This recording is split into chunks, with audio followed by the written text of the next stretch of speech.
ٹھیک ہے، ہما بقائی صاحبہ ہمارے ساتھ موجود رہے گا۔ عامر الیاس رانا صاحب بھی ہمارے ساتھ ہیں۔ عامر الیاس رانا صاحب، بہت سارے مسائل ہیں جو کہ ریجنلی تمام ممالک کو درپیش ہیں، خاص طور پر یہ جو 10 ممالک SCO کا حصہ ہیں، خاص طور پر ٹریڈ کے حوالے سے، معاشی اعتبار سے، اگر کنیکٹیویٹی کی بھی بات کریں، سیکیورٹی کی بھی بات کریں اور پاکستان اور بھارت کے معاملات کی بھی بات کریں، ہما بقائی صاحبہ کی رائے جو ہے وہ آپ نے جانی کہ اس سلسلے میں وہ کیا کہتی ہیں؟ نواز شریف صاحب کا بھی بیان سامنے آیا تھا کہ یہ ایک موقع ہو سکتا ہے، کوئی انیشیل سٹیج ہو سکتی ہے کہ بھارت کے ساتھ بات چیت آگے بڑھ سکے۔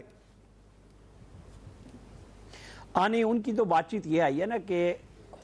ایسا ہوتا تو بہت اچھا ہوتا کہ مودی خود آ جاتے، لیکن چونکہ انہوں نے طے کیا کہ وہ SCO کو SCO کے طور پہ ہی دیکھیں گے، اسے پاکستان اور بھارت کے درمیان کوئی دو طرفہ بات چیت کے لیے راستہ نہیں بنائیں گے۔ وہ بھارتی وزیر خارجہ جے شنکر نے پہلے بھی بڑا واضح طور پہ کلیئر کیا کہ ہم صرف SCO میں جا رہے ہیں۔ اصل ایشو یہ ہے کہ وہ آئے ہیں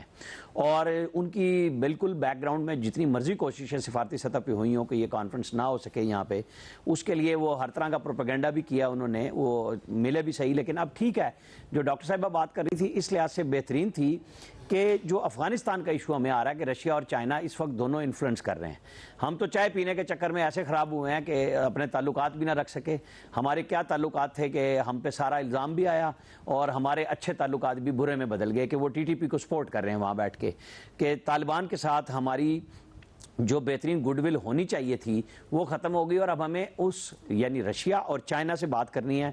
جو وہاں پہ زیادہ انفلوئنس کرتے ہیں، کیونکہ سارا جو سینٹرل ایشین کا راستہ بنتا ہے وہ افغانستان کے تھرو بنے گا، اور اسی سے ان کی تجارت بھی بنتی ہے کہ گوادر تک وہ پہنچتے ہیں سارے کے سارے۔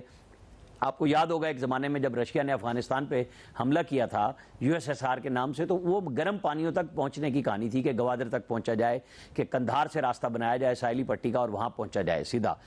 گوادر تک اور قبضہ کیا جائے۔ وہ تو عزائم خاک میں مل گئے، اور اب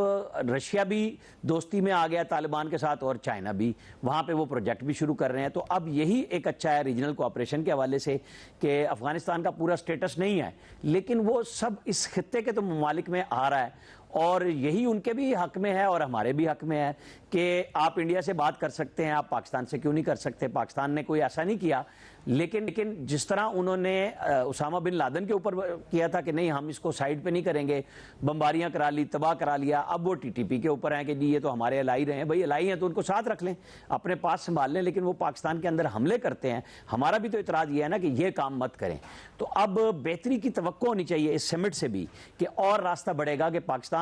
کے ساتھ رشیا اور چائنا دونوں کے بائی لیٹرل وزٹ بھی اس میں ہے۔ کل ہمارا چائنا کے ساتھ بائی لیٹرل ہو چکا، رشیا کے ساتھ اب 17 کو ہو رہا ہے۔ تو اس کے اندر بھی ہم یہی بات کر رہے ہیں نا کہ ریجنل کوآپریشن مزید بڑھے، رشیا کے ساتھ تجارت کا راستہ کھلے ہمارا، اور جو ان کے اوپر پابندیاں یوکرین کی وجہ سے لگے ہیں اس کے لیے بھی راستہ بنایا جائے، چائنا کو استعمال کیا جائے، اور جو ریجنل بنتی ہیں پھر ساری یہ سینٹرل ایشین جن کے وزرائے اعظم بھی ہیں سارے، کچھ پہنچ چکے ہیں کچھ آ رہے ہیں، تو یہی ہوتا ہے اس طرح کی بڑی کانفرنس کا انعقاد ہونا کہ راہیں کھلتی ہیں آپس میں رابطوں کی، پھر تجارت کا فروغ ہوتا ہے۔ اس کے علاوہ تو سفارتکاری آج کل ہے ہی یہی، اور کچھ ہے نہیں۔